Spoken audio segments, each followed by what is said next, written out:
Hello friends, welcome to AJ study नए सोच के साथ। मैं जुड़ चुका हूं आपका दोस्त आपके अपने यूट्यूब चैनल एजे स्टडी पे। कैसे हैं दोस्तों? तो आज का जो है हम जो चैप्टर लेकर के आए हैं पता ही है आपका। जो आज हम चर्चा करेंगे 7 चैप्टर के बारे में। क्लास 6 जो एनसीईआरटी बुक है उसका हम 7 चैप्टर जो है आज हम करने वाले हैं। इसका मतलब क्या हुआ कि इससे पहले हम 6 चैप्टर कंप्लीट कर चुके हैं। आशा करते हैं कि आप लोग अच्छे से उसे रिवीजन कर रहे होंगे और जो भी इम्पोर्टेंट क्वेश्चन है आप वहां से निकाल रहे होंगे। ऐसे हम जो है सारे जब क्लास 6 हम पूरा कंप्लीट कर लेंगे तो पूरे क्लास 6 का निचोड़ हम जो है एक सार संग्रह के माध्यम से जो है आप लोग के बीच पेश करने वाले हैं। मतलब इससे एक भी प्रश्न जो है, जो भी स्टेटमेंट बेस्ड प्रश्न हो या वन लाइनर क्वेश्चन हो, कोई भी अगर एग्जाम में बनता है तो वे प्रश्न आपसे नहीं छूटने वाला है। तो वीडियो के अंत तक बने रहे क्योंकि आज हम बहुत ही रोमांचक चैप्टर आप लोग के बीच लेकर के आए हैं। मजा आएगा पढ़ने में, नए कुछ सीखने को मिलेगा।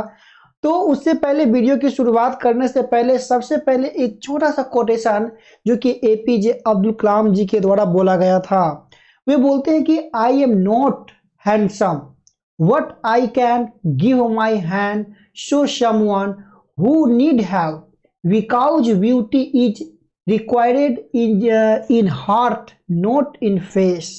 मतलब उनका कहना है कि मैं सुंदर नहीं हूं लेकिन मैं किसी ऐसे व्यक्ति को अपना हाथ दे सकता हूं जिसे जो है उसकी मदद की आवश्यकता हो, क्योंकि जो सुंदरता जो होती है वो चेहरे से नहीं, कहाँ से होती है? हार्ट, दिल से होती है सुंदरता, है ना। तो ये बहुत ही सुंदर सा कोटेशन जो है आप लोग के बीच इनका। आगे हम जो लेकर चलेंगे आप लोग के साथ चैप्टर 7। उससे पहले फ्रेंड्स, जितने भी स्टूडेंट जुड़ रहे हैं, जितने भी एस्पिरेंट जुड़ रहे हैं, ठीक है, इस वीडियो को लाइक, सब्सक्राइब और शेयर करना ना भूलें, है ना। तो आज का जो डिस्कशन है हम शुरू करेंगे। उससे पहले हम देख लेते हैं अब तक हम क्या हमने पढ़ा।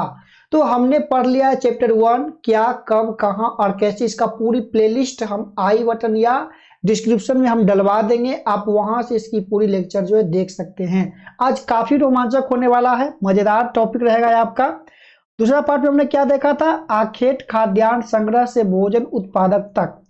तीसरा चैप्टर की बात करें तो इसमें हमने आरंभिक नगर के बारे में जानकारी प्राप्त किए थे। फिर चौथा में हमने क्या कहती है हमारी किताबें और कब्रें।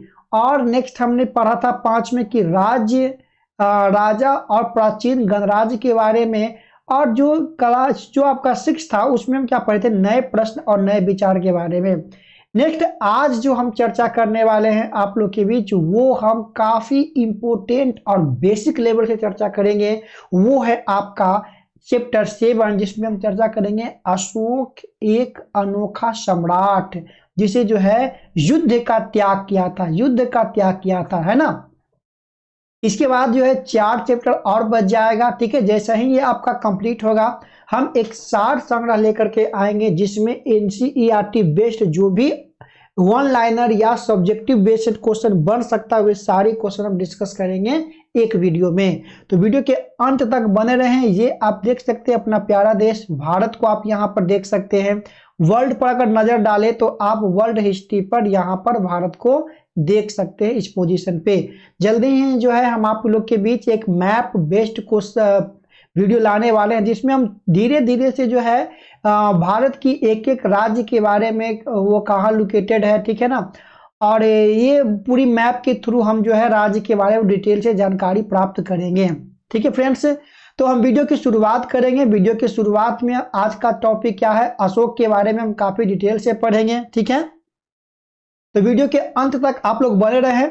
चलिए हम चलते हैं चैप्टर 7 की ओर। तो आप चैप्टर में देख रहे होंगे कि लिखा हुआ है क्या चीज कि अशोक एक अनोखा सम्राट जिसने युद्ध का त्याग किया। मतलब युद्ध का त्याग किया। चलिए कुछ नया जानने को यहाँ से मिलेगा, है ना। तो कहता है क्या चीज कि पहले तो जब क्लास की शुरुआत होती है तो एक बातचीत के द्वारा जो है क्लास की शुरुआत की जाती है एनसीईआरटी में। एक मतलब बोल चाल की भाषा में हम पूरे टॉपिक को जो है कंप्लीट करेंगे आप लोग के साथ।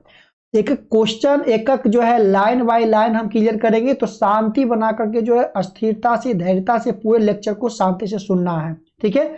और नए जो भी वर्ड आप लोग के बीच आता है उसे नोट डाउन जरूर करें, हर वीडियो की तरह इस वीडियो में भी, इसमें तो और आपको खास होने वाला है। तो हम चाहते क्या करेंगे, रोशन के रुपए, ठीक है। कहता है कि जन्मदिन पर रोशन को दादाजी से जो है कड़क नोट मिली, ठीक है ना, कड़क नोट मिली। उसमें उन्होंने अपने हाथों में दबा रखा था। उसे एक नया सीडी खरीदने का बहुत मन था, लेकिन साथ ही वह बिल्कुल जो है नए कपड़े कड़क जो है नोटों को देखना और छूकर महसूस करना चाहती थी। तभी उसने पाया कि सभी नोटों में दाहिनी तरफ गांधी जी का, ठीक है, और कहता है का मुस्कुराता हुआ चेहरा बना हुआ है और बाईं तरफ एक छोटे छोटे जो है शेर विचित्र थे। उनमें उसने सोचा आखिर यहाँ शेर क्यों बने हुए हैं। देखिए काफी रोमांचक यहाँ पर टॉपिक छेड़ दिया गया। जो नोट में जो हम देखते हैं यहाँ पर आप देख सकते हैं, ठीक है ना, तो ये काफी जो है रोमांचक यहाँ पर चीज छेड़ दिया गया बच्चों के द्वारा। अब इसका जवाब हम पूरे चैप्टर में जो है आसानी से आराम से धीरे धीरे जो है चुनेंगे और समझेंगे, है ना। तो आपको ये बताना है कि ये क्या है, ठीक है, और इसमें कितनी तिल्लियां होती है आपको ये बताना है। और ये जो आप देख रहे हैं जो सिर जैसा, जो शेर जैसा है, वो कितने यहाँ पर सिर आपको जो है यहाँ पर नजर आता है ना, कितने आपका टोटल आपको बता रहा है कि टोटल आपका कितना है। चलिए हम वीडियो की शुरुआत करते हैं। कहता है कि एक बहुत बड़ा राज्य, एक साम्राज्य, ठीक है, हम जिन शेरों के चित्र रुपये पैसों पर देखते हैं उसका एक लंबा इतिहास है।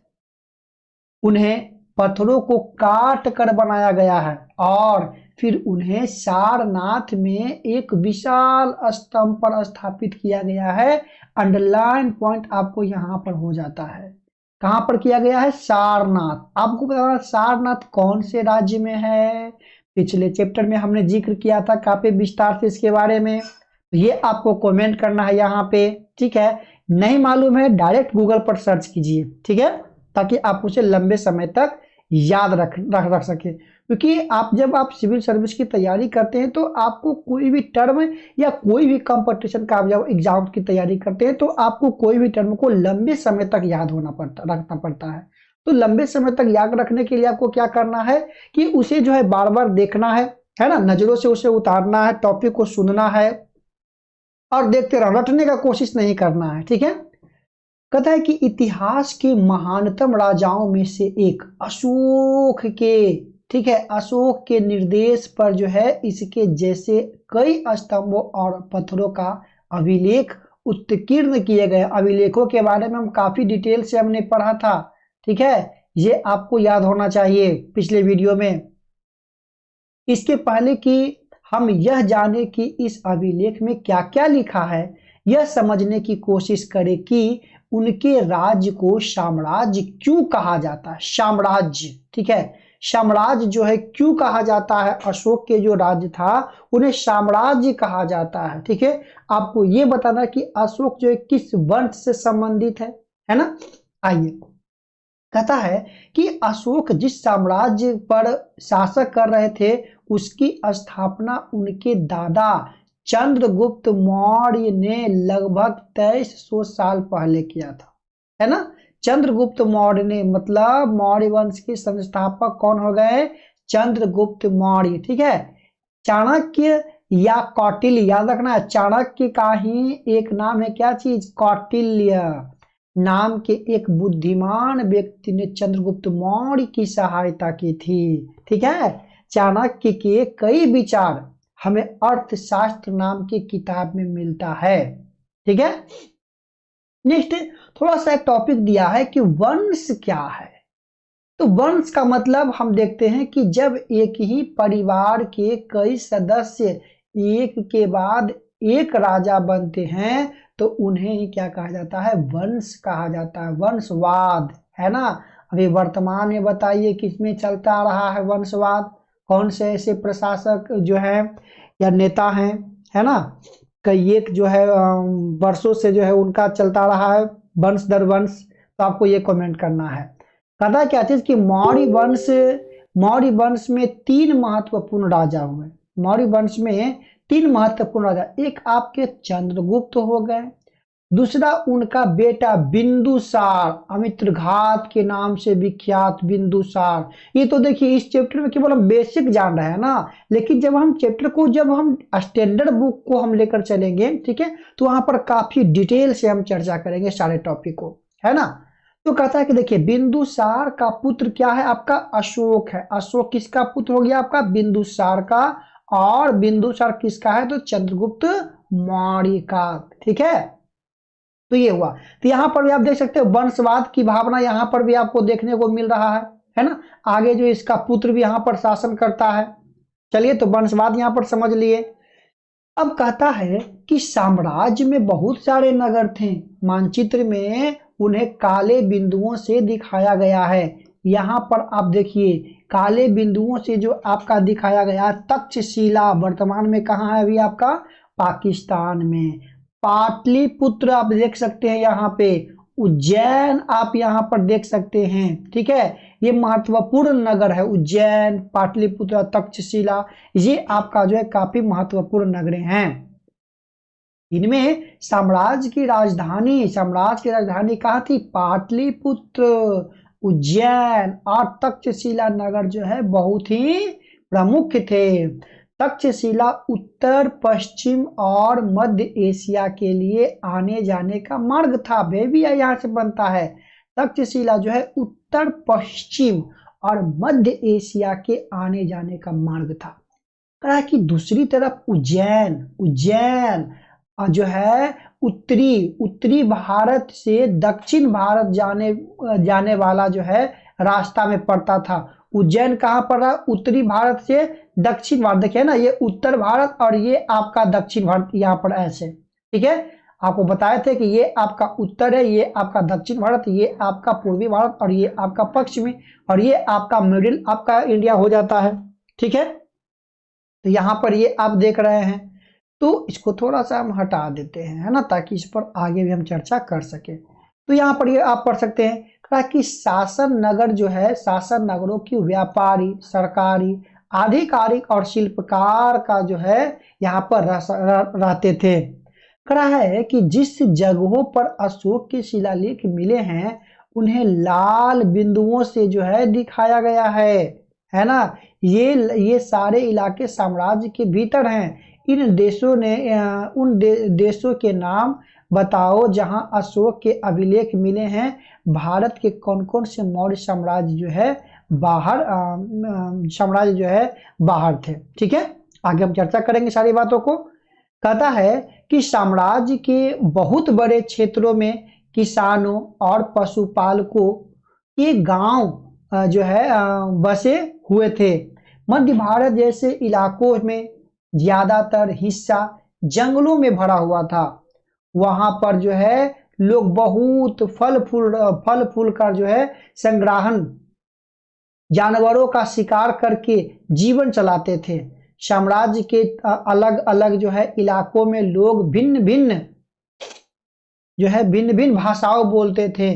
वे लोग शायद अलग अलग प्रकार के भोजन भी करते थे और यहाँ तक के अलग अलग किस्म की पोशाक भी पहनते थे। अब कहता है कि राज्य साम्राज्य से कैसे भिन्न है, राज्य और साम्राज्य में कैसे भिन्नता होती है। कहता है कि चूंकि साम्राज्य राज्यों से बड़े होते हैं, जो साम्राज्य होते हैं, है ना, वो क्या होता है, राज्यों से बड़ा। मतलब राज्य जो है, ये मान लीजिए राज्य है और ये आपका जो है साम्राज्य है और ये आपका राज्य है। तो राज्य क्या है, साम्राज्य के अंदर है ना, बड़ा होता है और उनकी रक्षा के लिए बड़ी सेनाओं की जरूरत होती है। इसीलिए साम्राज्यों को राजाओं की तुलना में ज्यादा संसाधनों की जरूरत होती है, ठीक है। कहता है कि इसी कारण उन्हें बड़ी संख्या में कर इकट्ठा करने और अधिकारकों की जो है जरूरत होती है, ठीक है, जो ये साम्राज्य में कर रहा है आपका। नेक्स्ट अगर हम बात कर लेते हैं साम्राज्य का प्रशासन, ठीक है, साम्राज्य का प्रशासन। चाणक्य के जो है चाणक्य के जो अर्थशास्त्र उसमें कितने रुपए में 7 रूपों में इसे बांटा गया है उसके प्रशासन को, राज्य के प्रशासन को। ठीक है, 7 अंगों में लेकर के चला गया है। कहता है कि मौर्य, चूंकि मौर्य साम्राज्य बहुत बड़ा था इसीलिए अलग अलग हिस्सों को जो है अलग अलग ढंगों से शासन किया गया। पाटलिपुत्र और उसके आसपास के इलाकों में साम्राज्य का सीधा नियंत्रण था। इसका मतलब यह हुआ कि इस इलाके के गांवों और शहरों के किसानों, पशुपालकों, शिल्पकारों, व्यापारियों से जो है व्यापारियों से जो है कर इकट्ठा करने के लिए राजा अधिकारियों की नियुक्ति करते थे। मतलब इलाका बड़ा था, है ना, और उन इलाकाओं से क्या करना था, कर की वसूली करना था। तो कर वसूली करने के लिए कुछ लोगों को जो है यहाँ पर अधिकारी के रूप में यहाँ पर लाया जाता था। ठीक है, उनको बहाल किया जाता था कर को संग्रह करने के लिए, है ना। कह रहा है कि इनमें से जो है कई अधिकारियों को वेतन भी दिया जाता था। संदेशवाहक एक जगह से दूसरे जगह घूमते रहते थे और राजा के जासूसी अधिकारियों के भी कार्यकलाप पर नजर रखते थे। इन सब के ऊपर सम्राट था जो राज परिवारों एवं वरिष्ठ मंत्रियों की जो है सहायता में से जो है सब पर नियंत्रण करता था, है ना। सबसे पहले यहाँ पर कौन है, सम्राट, फिर अमात्य मंत्री, फिर दुर्ग है, फिर कोष है ना, फिर बल है, फिर मित्र है, फिर आपका यहाँ पर राष्ट्र या भूमि या देश आपका आ गया। ठीक है, यहाँ पर जो उनकी जो है अंगराज्य के लिए जो 7 अंगों का यहाँ पर जिक्र किया गया है, आगे हम चर्चा करेंगे। कहता है कि मौर्य साम्राज्य के भीतर कई छोटे क्षेत्र या प्रांत थे। इन पर तक्षशिला या उज्जैन जैसे प्रांतीय राजधानियों में शासन किया जाता था। कुछ हद तक पाटलिपुत्र से इन क्षेत्रों पर नियंत्रण रखा जाता था और अक्सर राजकुमारों को जो है वहाँ का जो है राज्यपाल माने गवर्नर बनाया जाता था। लेकिन ऐसा लगता है कि इन जगहों पर अस्थाई परंपराओं और नियमों को ही माना जाता था। मतलब अस्थाई जो पहले से जो परंपराएं चलती आ रही थी उन्हीं परंपराओं को साथ लेकर चला जाता था। कहता है कि प्रादेशिक केंद्रों के बीच विस्तृत क्षेत्र थे। इनके इलाकों में मौर्य साम्राज्य सिर्फ मार्गों और नदियों पर नियंत्रण रखने की कोशिश करते थे जो कि आवागमन के लिए महत्वपूर्ण थे। यहाँ से उन्हें जो भी संसाधन कर और भेंट के रूप में मिलते थे उसे इकट्ठा किया जाता था। उदाहरण के लिए अर्थशास्त्र में लिखा गया है कि उत्तर पश्चिम कंबल के लिए जो है दक्षिण भारत सोना के लिए और कीमती पत्थरों के लिए प्रसिद्ध था। मतलब लिखा गया है कौटिल्य का अर्थशास्त्र में जो उत्तर पश्चिम था वो कंबल के लिए और दक्षिण भारत जो है सोना और कीमती पत्थरों के लिए प्रसिद्ध था। संभव है कि संसाधन नजराने के रूप में इकट्ठे की जाती थी। ठीक है, कहता है कि नजराना, अब देखिए नजराना क्या होता है कि जहां कर नियंत्रित ढंग से इकट्ठे की जाने थे वही जो है नजराना अनियमित रूप से जो है जब भी संभव हो इकट्ठा किया जाता था। ऐसा नजराने विविध पदार्थों के रूप में प्रायः ऐसे लोगों के लिए लिया जाते थे जो है स्वेच्छा से इसे देते थे। मतलब जो राजा को स्वेच्छा से कोई भी चीज, अच्छे सामग्री, अच्छे पदार्थ, है ना, जो देता था उसी को हम क्या कहते हैं, नजराना कहते हैं। ठीक है, कर के अलावा जो दिया जाता था उसे क्या कहते हैं, नजराना कहा जाता है। ठीक है, चलिए आगे देखिए, एक सुंदर सा टॉपिक दिया गया है कि राजधानी में सम्राट। ठीक है, तो 1 मिनट,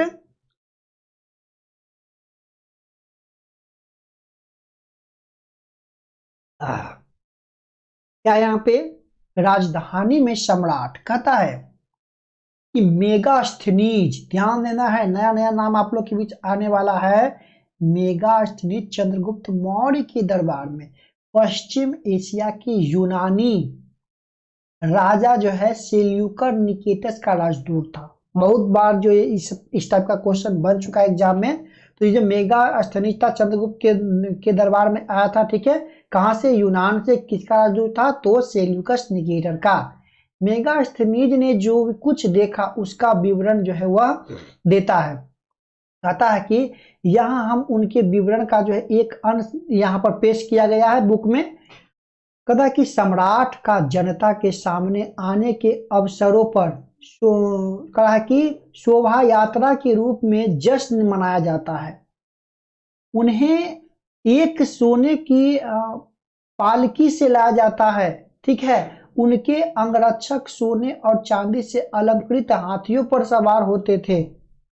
कुछ अंगरक्षक पेड़ों को जो है लेकर के चलते थे। इन पेड़ों पर प्रशिक्षित तोतों जो है का एक झुंड रहता था, जो सम्राट के सिर पर चारों तरफ चक्कर लगाते रहते थे।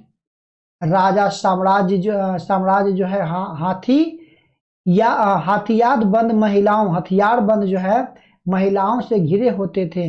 वे हमेशा इस बात से डरे रहते थे कि कहीं कोई उनका हत्या करने की कोशिश न करे, ठीक है। इसके खाने के लिए जो है खास नौकर उसे उन पर जो है खाने का जो है क्या करते थे, पहले चखते थे। मतलब जो इनके जो खास नौकर थे, है ना, खाना खाने से पहले उनके खाना को चखते थे। वे लगातार 2 रात एक ही कमरे में नहीं सोते थे। क्यों? क्योंकि यदि किसी को भी अगर भनक अगर लग जाता है कि राजा जो है इसी कमरे में लगातार मतलब सो रहे हैं, तो वहां पर जो द्वंद्वी लोग आकर के उनकी हत्या कर सकता था, है ना। तो इसलिए वो हमेशा जो है क्या कर रहा है कि एक कमरे में जो लगातार 2 रात नहीं सोते थे। और कहता है कि पाटलिपुत्र, जिसे हम क्या कहते हैं, आधुनिक नाम इसका क्या है, पटना, के बारे में थोड़ा सा यहाँ पर जिक्र किया गया है। यह एक विशाल और खूबसूरत नगर है। यह एक विशाल प्राचीन से घिरा है, जिसमें 570 बुर्ज और 64 द्वार है। 2 और 3 मंजिल वाले घर लकड़ी और कच्ची ईंटों से बना है। राजा का महल जो है महल भी काठ से बना हुआ है। तो राजा का महल किससे बना हुआ है? राजा का महल जो है काठ से बना हुआ है, जिसे पत्थर की नक्काशी से अलंकृत किया गया है। यह चारों तरफ से उद्यानों और चिड़ियाओं के लिए बने बसेरों से घिरा हुआ है, ठीक है। आगे कहता है कि अंत में जंगल वाले इलाके आते थे। वहां रहने वाले लोग काफी हद तक जो है स्वतंत्र थे। इनमें से यह उम्मीद की जाती थी कि यह मौर्य जो है पदाधिकारियों को हाथी, लकड़ी, मधु, स्टोव, मोम और अन्य चीजें जो है ला करके देते थे, जो बाहरी इलाका में रहते थे। कहा कि अशोक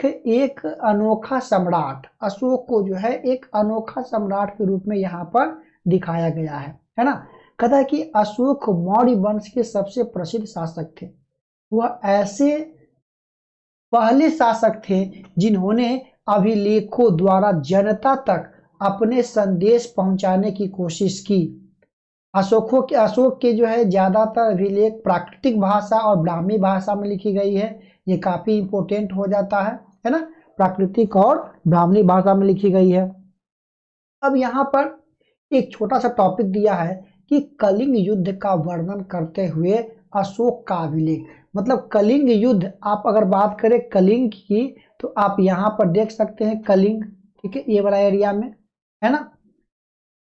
कलिंग युद्ध का जो है वर्णन, ये युद्ध था जिसमें अशोक का हृदय परिवर्तन होता है। बहुत ही ये जो अशोक के जीवन में परिवर्तनकारी जो है ये युद्ध माना जाता है। कहते हैं कि अपने एक अभिलेख में अशोक ने यह बात कहा कि राजा बनने से 8 साल बाद मैंने कलिंग विजय की। लगभग 1.5 लाख लोग बंदी बना लिए गए, 1 लाख से ज्यादा लोग मारे गए।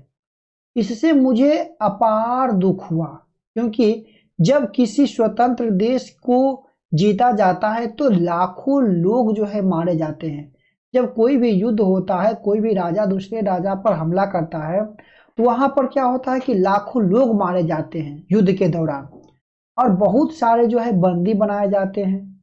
इससे जो है ब्राह्मण और श्रवण में भी जो है मारे जाते हैं। वे लोग अपने सगे संबंधियों और मित्रों को बहुत प्यार करते हैं तथा दासों और मृतकों के ठीक है प्रति दयावान होते हैं। वे भी युद्ध में या तो मारे जाते हैं या अपने प्रियजनों को जो है खो देते हैं। इसीलिए कहता है कि इसीलिए मुझे पश्चाताप हो रहा है ना, जब मैंने धम्म पालन करने एवं दूसरों को इसकी शिक्षा देने का निश्चय किया। मैं जानता हूं कि धम्म के माध्यम से लोगों का जिस जीवन कहा कि लोगों का जो है जिस दिल जो है जितना बलपूर्वक विजय पाने से ज्यादा अच्छा है। मैं यह अभिलेख जो है भविष्य के लिए एक संदेश के रूप में इसीलिए उत्तीर्ण कर रहा हूं कि मेरे बाद मेरे बेटे और पोते भी जो है युद्ध ना करें, है ना। तो मतलब जो कलिंग युद्ध था उसमें काफी बड़ा परिवर्तन जो है देखा गया। कहते हैं कि इसके बदले में उन्हें यह सोचना चाहिए कि धर्म को कैसे बढ़ाया जाए। ठीक है, कहता है यहाँ पर देखिए एक छोटा सा टॉपिक दिया गया है कि धम्म संस्कृत शब्द है, धर्म का प्राकृतिक रूप इसे कहा गया है। ठीक है, नेक्स्ट कहता है कि अशोक का कलिंग युद्ध कहता है कि कलिंग तटवर्ती उड़ीसा का प्राचीन नाम है, जहां पर भी आपको मानचित्र में हम दिखाया। अशोक ने कलिंग को जीतने के लिए एक युद्ध लड़ा, लेकिन युद्ध जो है युद्ध जनित हिंसा और खून खराबा देखकर उन्हें युद्ध में क्या हो गया, वितृष्णा हो गई। उन्होंने निर्णय लिया कि वे भविष्य में कभी भी युद्ध नहीं करेंगे, और तभी से उन्होंने क्या अपनाया, धम्म की नीति। अशोक का धम्म क्या है, तो अशोक के धम्म में किसी भी देवता की पूजा अथवा किसी भी कर्मकांड की आवश्यकता नहीं थी। उन्हें लगता था कि जैसे पिता अपने बच्चों को अच्छे व्यवहार की शिक्षा देते हैं, वैसे ही वह उनका कर्तव्य था कि उनकी प्रजा को निर्देश दे। वे बुद्ध के उपदेश से भी प्रेरित थे। आगे कहता है कि ऐसे कई समस्याएं थी जिनके लिए उनमें संवेदना थी। उनके साम्राज्य में अलग अलग धर्मों को मानने वाले लोग थे, और उनके कई बार जो है टकराव भी पैदा हो जाते थे। जानवरों की बलि चढ़ाई जाती थी, दासों और नौकरों के साथ क्रूर व्यवहार किया जाता था। इसके अलावा परिवार में व पड़ोसियों के बीच भी जो है झगड़े होते रहते थे। अशोक ने यह महसूस किया कि इन समस्याओं का निदान जो है उनका कर्तव्य है। इसीलिए उन्होंने धम्म महामात्र नाम के जो है अधिकारियों की नियुक्ति की, जो है जगह जगह जाकर के धर्म की प्रचार किया, है ना। जगह जगह जाकर के जो है धर्म की प्रचार किया। देश के साथ साथ दूसरे देश में भी वो जाकर के प्रचार करते हैं। कहता है कि इसकी अतिरिक्त अशोक ने अपने संदेश के कई स्थानों पर शिलाओं और स्तंभ का जो है खुदवाया है। अधिकारियों को यह निर्देश दिया गया है कि वे राजा के संदेशों को उन लोगों को पढ़कर सुनाएं जो खुद नहीं पढ़ सकते थे। अशोक ने धर्म के विचारों का प्रतिपादन करने के लिए सीरिया, मिस्र, ग्रीस, श्रीलंका आदि जो है दूत उन्होंने भेजा था। सीरिया भेजा था, मिस्र भेजा था, ग्रीस, श्रीलंका आदि में वह जो है धर्म की प्रचार के लिए जो है वह अपने दूतों को भेजे थे। कहता है कि अपनी प्रजा के लिए अशोक के संदेश जो है अपनी प्रजा के लिए जो है क्या है वो लिखते हैं। कहते हैं कि लोग विभिन्न अवसरों पर अनुष्ठान करते हैं। उदाहरण के लिए जब वे बीमार होते थे, जब उनके बच्चों का विवाह होता था, बच्चों के जन्म पर, और जब यात्रा शुरू करते थे तब वे जगह जगह तरह तरह के अनुष्ठान करते थे। ये कर्मकांड उनकी किसी काम के नहीं, इनके बदले यदि लोग दूसरी रीतियों को माने तो वह ज्यादा जो है फलदायी होगा। ये अन्य प्रकार की रीतियां क्या है? तो कहता है कि ये है अपने दासों और नौकरों के साथ अच्छा व्यवहार करना, बूढ़ों का जो है आदर करना, ठीक है, सभी जीवों पर जो है दया करना और ब्राह्मणों और श्रवणों का जो है दान देना, है ना। तो ये जो है अशोक की नीति है। कहा कि अपने धर्म की प्रशंसा या दूसरे के धर्म की निंदा करना, दोनों ही बात क्या है आपका गलत है। मतलब अपने धर्म की प्रशंसा के साथ साथ दूसरों के धर्म की निंदा करना, ये दोनों बात गलत है। कहता है कि गलत है। कहता है कि हर किसी को दूसरे धर्म का आदर करना चाहिए।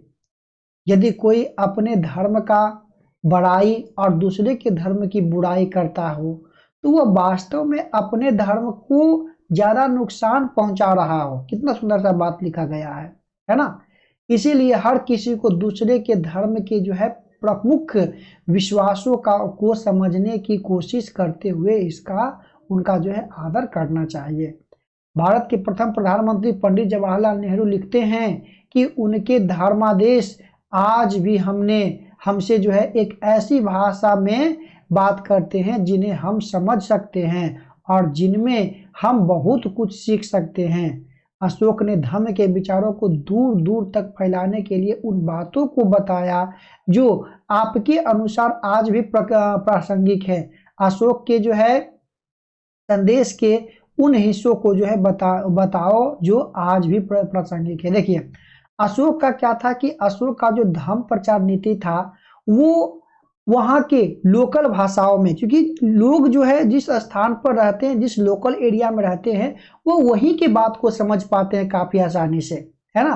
तो अशोक जितने भी भाषाओं का धर्म की प्रचार किया जहां जहां जाकर के, तो वहां पर जो लोकल लैंग्वेज था, ठीक है, अभी भी वर्तमान सरकार की बात करें तो नई शिक्षा नीति इसी बेस पर आधारित है कि बच्चों का जो एजुकेशन होना चाहिए, बच्चों को जो बताया जाना चाहिए वो आपका जो है लोकल लैंग्वेज में होना चाहिए ताकि उसे आसानी से वह बात समझ में आ सके।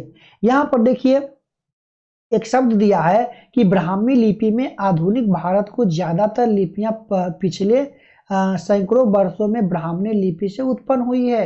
यहाँ पर अ अक्षर को जो है अलग अलग भाषाओं में दिखाया गया है। आरंभिक ब्राह्मी में अ इस प्रकार होता था, देवनागरी में अ इस प्रकार लिखते हैं, वांगला में अ इस प्रकार लिखते हैं, मलयालम में अ इस प्रकार लिखते हैं और तमिल में अ इस प्रकार लिखते हैं। मतलब शब्द का शब्द यही है, मतलब ये, लेकिन लिखने का तरीका जो है लोगों का अलग अलग है ना, लिपि लोगों का अलग अलग है। नेक्स्ट देखिए थोड़ा सा कुछ अन्य अगर बातें करें यहाँ पर, कहता है कि मौर्य साम्राज्य के उभरने से थोड़ा पहले लगभग 2400 वर्ष पहले चीन में सम्राटों ने चीन की दीवार का निर्माण करवाया था। मतलब कह रहा है कि मौर्य साम्राज्य के उभरने से थोड़ा पहले 2400 वर्ष पहले चीन के सम्राटों ने चीन के दीवार का निर्माण करवाया था। इसे बनाने का उद्देश्य जो है उत्तरी सीमा का पशुपालन, लोगों की रक्षा करना था। अगले 200 वर्षों तक इस दीवार का निर्माण कार्य चलता रहा, 2000 वर्षों तक, है ना। कहता है कि यह दीवार जो है लगभग 6400 किलोमीटर लंबा तथा पत्थर और ईंटों से बनी हुई है। इसकी ऊपरी सतह सड़क जैसा चौड़ी है। जो है इस दीवार को बनाने के लिए हजारों लोगों को काम करना पड़ा। 100 से 200 मीटर की दूरी पर इस पर जो है निगरानी के लिए बुर्ज जो है लगाए गए थे। पड़ोसी देशों के प्रति अशोक का रवैया चीनी सम्राटों के रवैये से जो है कैसे भिन्न था। तो यहाँ पर हम कुछ बात करें कुछ उपयोगी शब्द के, तो हमने सम्राट के बारे में देखा, साम्राज्य के बारे में देखा, राजधानी जहाँ से जो है राजा प्रशासन चलाता था, है ना, अधिकारी, संदेशवाहक, प्रांत और धर्म को हमने यहाँ पर देखा। तो इस प्रकार से हमने क्या देखा कि आज जो हमने कवर किया चैप्टर 7 अशोक के बारे में बेसिक इंफॉर्मेशन हमने यहाँ पर इस वीडियो में लिया और कुछ नए नए वर्ड जो हमें सीखने को मिला। ठीक है, तो नेक्स्ट वीडियो में हम चर्चा करेंगे इसका जो चैप्टर 8 है वो 8 को हम लेकर चलेंगे, खुशहाल गांव और समृद्ध शहर को समझेंगे चैप्टर 8 में, है ना। तो धीरे धीरे जो है 4 वीडियो में हम पूरा इसको कंप्लीट करेंगे, ठीक है। तो आप लोग जो है, जो भी दोस्त जुड़ रहे हैं चैनल पे, वे चैनल को लाइक, सब्सक्राइब और शेयर जरूर करें। मिलते हैं ऐसे ही किसी अगले वीडियो में, तब तक दीजिए हमें इजाजत। Bye bye.